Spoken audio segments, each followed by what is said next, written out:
Hello students, welcome to uh, Old Testament survey. We're going to begin with chapter 1, Understanding the Bible. Um, Understanding the Bible in chapter 1, it states, behind and beneath the Bible, above and beyond the Bible, is the God of the Bible. The Bible is God's written revelation of his will to humanity. Its central theme is salvation through Jesus Christ. The Bible contains 66 books written by 40 authors covering a period of approximately 1600 years. The Old Testament was written mostly in Hebrew, a few short passages in Aramaic. About 100 years or more before the Christian era, the entire Old Testament was translated into the Greek language. Remember, our English Bible is a translation from these original languages. So this is the introduction of chapter 1. I just wanted to go over a little bit of what chapter 1 talks about, and some of the interesting facts in chapter 1, telling you about what's in the Bible. We have 5 books of the law. This is the Old Testament books, 5 books of the law, 12 historical books, 5 poetical books, and 17 prophetical books, which you have the major prophets, 5, and the minor prophets, 12. So just wanted to give you a quick review. Our first lecture will be on the books of the law. Hope you're studying, hope you're doing your weekly reading. I did send you a class outline so you can keep up on your weekly reading and submit any questions you may have. Let's look at chapter 2. Let's do a quick review of chapter 2, which focuses on the books. Begin focusing on the books of the law. The books of the law include Genesis, Exodus, Leviticus, Numbers, and Deuteronomy. Those are the 5 books of the law, and those are the books that we'll be dealing with for the next few weeks. The first book of the law that we'll focus on, of course, is Genesis. But let's read real quick what she had to say about the books of the law. There is only one and only one true God. The 5 books of the law are also called the Pentateuch, which means 5 scrolls. So what is that? The books of the law are also called the Pentateuch, which means 5 scrolls. The core of this ancient literature was written by Moses, as indicated in Luke 24:27 and John 5:46. These books describe the creation of the world, God's call to the Hebrews to be his special people, their captivity, and release from Egypt, the law that guided them on their way to the promised land, and how God blessed the people when they obeyed and disciplined them when they disobeyed. So pretty much it's a journey. The books of the law, it's a journey for the people of God, the chosen people of God, the Israelites. Okay, let's begin with understanding Genesis. Genesis is the seed plot of the Word of God. The title Genesis, which is Greek, means origin, the beginning. So the word Genesis means the beginning. Okay.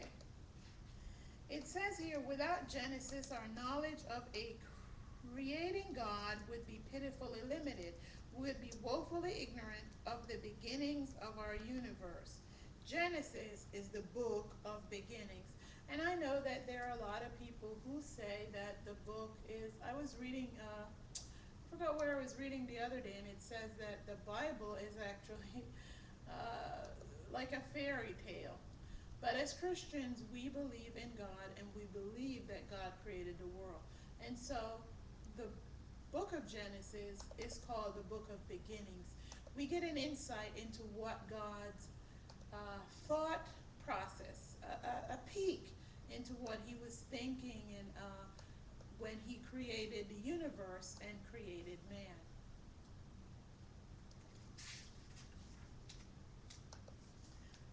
So let's do a breakdown. The beginning of the world, you can find out, according to Genesis, the beginning of the world in Genesis 1, verses 1 to 25. The beginning of the human race, Genesis 1:26 through 2:25. The beginning of sin in the world, Genesis 3:1 to 7. The beginning of the promise of redemption, Genesis 3, verses 8 to 24. The beginning of family life, Genesis 4:1 to 15. The beginning of civilization, Genesis 16 to 9:29. The beginning of the nations of the world, chapters 10 and 11, and the beginning of the Hebrew people, chapters 12 to 50. So this is a breakdown of the entire book of Genesis, and just to give you a few subheadings of what the book of Genesis is actually focused on. Adam began with God and fell through disobedience. Genesis chapter 3, 1 to 24. Abel began with God by the blood of sacrifice, Genesis 4:4. Noah began with God by the way of the ark, Genesis 6:8, 14, and 22. Abraham began with God when he built altars, Genesis 12:18. These all made new beginnings for the race. And that is human race, of course, the human race. Okay. And one of the things she pointed out as I was reading, it said Genesis begins with God but ends in a coffin. This book is a history of human failure. And as you know, as humans, we all have failings. We have shortcomings. We are a failure. And without God, we are nothing. And I know that people have wills and people can accomplish a significant amount of things, but what I have come to understand over the years is that without God, I am nothing. My best intentions sometimes fall short, but thanks be to God for His grace and His mercy, that even in the midst of my failure, that He is forgiving and He gives me grace to carry on. And I think that as Christians, most of us find out that that is true as we try to live and think that we are, you know, we are better or greater than others, and we realize that even our best efforts sometimes fall short, quite often fall short. Okay. God promised Abraham, a believer in him, that his descendants should, one, inherit the land of Canaan, as in Genesis 12, 1 to 3, should become a great nation, and number 3, through them all nations should be blessed. God repeated these promises to Isaac and Jacob in Genesis 26, 1 to 5, Genesis 28, verses 13 to 15. 7 great names and messages are: bow with Abel at the cross of the slain lamb, catch step with Enoch and walk with God, believe God and launch out with Noah on God's waters, go forward with Abraham in faith, dig wells with Isaac and get down to divine resources, climb ladders with Jacob and see God, be true like Joseph and live with God. So all these people in the book of Genesis are an example for us.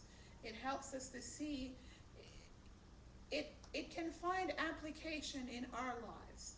We can receive encouragement through Genesis. We can receive encouragement through the entire Word of God. But these are people of example that we can use whatever difficulty we're facing, whether it's rejection, as Noah found himself being rejected by the people and mocked when he tried to say, oh, the flood is coming,